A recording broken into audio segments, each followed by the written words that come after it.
Assalamualaikum warahmatullahi wabarakatuh. Halo semuanya, pada kesempatan kali ini saya akan menjelaskan tentang sistem informasi sumber daya manusia dan sistem informasi sumber daya informasi.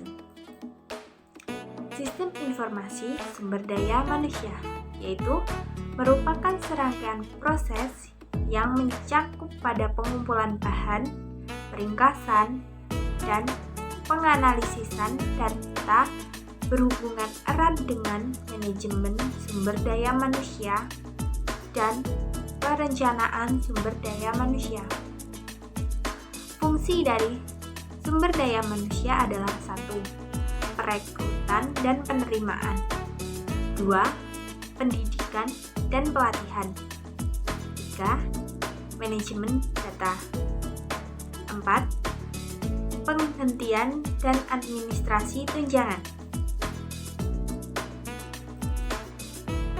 1. Subsistem input sistem informasi SDM yang biasanya terdiri dari A. Subsistem informasi akuntansi adalah data yang diolah terdiri dari data personil dan data keuangan. Data personil yaitu biasanya relatif lebih permanen dan bersifat non-keuangan, sedangkan data keuangan biasanya bersifat keuangan dan cenderung dinamis. Yang B. Subsistem penelitian sumber daya manusia, yaitu mengumpulkan data melalui proyek penelitian khusus. Penelitian khusus antara lain adalah 1. Penelitian suksesi, 2. Analisis dan evaluasi jabatan, 3. Penelitian keluhan. Yang C adalah subsistem intelijen sumber daya manusia, yaitu mengumpulkan yang berhubungan dengan sumber daya manusia dari lingkungan luar perusahaan. Database sistem informasi sumber daya manusia biasanya terdiri dari data pegawai dan data non-pegawai. Data pegawai berisi data yang berhubungan dengan data pegawai atau perusahaan yang ada, sedangkan data non-pegawai berisi seperti data agen tenaga kerja, akademis atau universitas, serikat pekerja, dan pemerintah. Selanjutnya adalah sistem informasi kepegawaian yang terdiri dari A. Data induk biasanya memuat identitas pegawai seperti NIP, nama, alamat, tempat dan tanggal lahir, dan agama. Yang B. Data riwayat kepegawaian biasanya memuat data kenaikan jabatan, data prestasi kerja, dan data pensiun. Yang C. Data lain-lain biasanya memuat data pendidikan, data keluarga, dan data tanggungan. Yang D. Output biasanya memuat data pribadi, data pegawai yang akan naik jabatan, dan data pegawai yang akan pensiun. 2. Subsistem output sistem informasi sumber daya manusia yang terdiri dari A. Subsistem angkatan kerja, yaitu semua kegiatan yang memungkinkan manajemen untuk mengidentifikasikan kebutuhan pegawai di masa depan. Yang B. Subsistem perekrutan, yaitu untuk melakukan perekrutan. Yang C. Subsistem manajemen angkatan kerja, yaitu menggunakan aplikasi untuk mengetahui usaha pengembangan angkatan kerja yang sudah dilalui. D. Subsistem kompensasi, yaitu melakukan proses penggajian yang terdiri dari 1. Input yang memuat data gaji pokok, data tunjangan, data kenaikan jabatan, data lembur, dan data potongan. Yang kedua, output laporan biasanya memuat slip gaji, rekapitulasi gaji pegawai per bulan. Yang E. Subsistem tunjangan, yaitu menyediakan paket tunjangan bagi pegawai yang masih bekerja maupun yang sudah pensiun. Yang ke-F adalah subsistem pelaporan lingkungan, yaitu ditujukan untuk memenuhi tanggung jawab kepada pihak yang berkepentingan di luar perusahaan.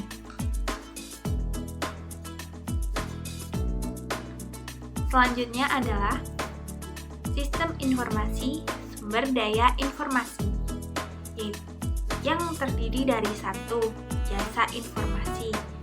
Biasanya meliputi analis sistem, programmer, pengelola database, spesialis jaringan, dan personil operasi. Yang kedua, sumber daya informasi perusahaan biasanya meliputi hardware, software, para spesialis informasi, pemakai, fasilitas, database, dan informasi. Yang ketiga, sistem yang menyediakan informasi mengenai sumber daya informasi perusahaan pada para pemakai di seluruh perusahaan. Yang keempat, manajer unit jasa informasi yang biasanya dikenal dengan istilah CIO. CIO adalah Chief Information Officer, yaitu berkontribusi pada perencanaan strategis perusahaan dan jasa informasi. Sumber kepemimpinan utama dalam mencapai dan memelihara kualitas informasi, menjaga keamanan sumber daya informasi, merencanakan keadaan tak terduga, dan menjaga biaya sumber daya informasi tetap terkendali. Yang dibutuhkan adalah keamanan sistem, yaitu mengacu pada perlindungan terhadap semua sumber daya informasi perusahaan dari ancaman oleh pihak yang tidak berwenang. Tujuan dari keamanan adalah menjaga kerahasiaan, ketersediaan, dan integritas. Gangguan terhadap sistem informasi. Biasanya, gangguan disengaja dan gangguan tidak sengaja. Gangguan yang tidak disengaja meliputi kesalahan teknis, yaitu masalah hardware, sintaks. Yang selanjutnya adalah gangguan lingkungan seperti petir, gempa bumi, air, dan juga debu.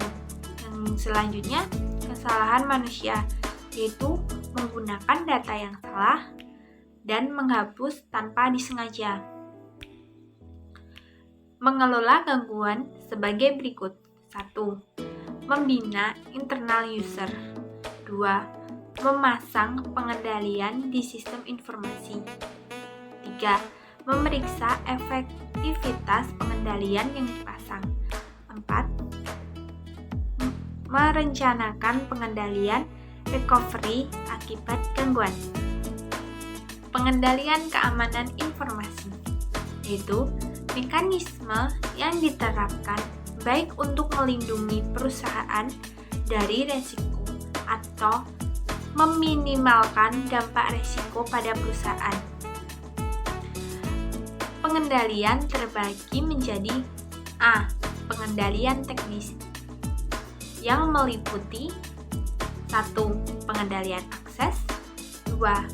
Sistem deteksi gangguan, 3. Firewall, 4. Pengendalian kriptografis, 5. Pengendalian fisik. Yang B. Pengendalian formal, yaitu penentu cara berperilaku, dokumentasi prosedur, dan praktik yang diharapkan, pengawasan, serta mencegah perilaku yang berbeda dari panduan yang berlaku. Yang C.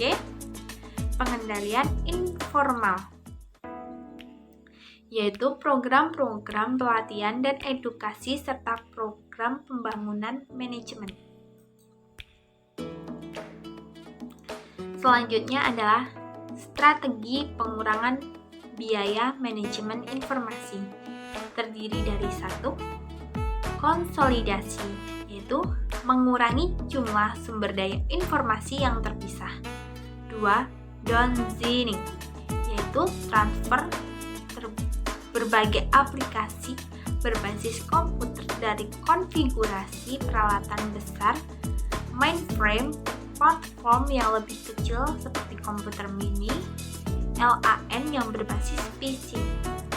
Yang ketiga, smartizing, yaitu pemindahan ke sistem yang kurang mahal tetapi penuh daya. Yang keempat, outsourcing adalah mengkontrakkan keluar semua atau sebagian operasi komputer perusahaan kepada organisasi jasa di luar perusahaan. Keuntungan pengurangan biaya. A. Menggunakan smartizing. Keuntungannya adalah pengurangan biaya, user-friendly, lebih cepat dalam menjalankan sistem, user dapat berpartisipasi dalam pengembangan sistem.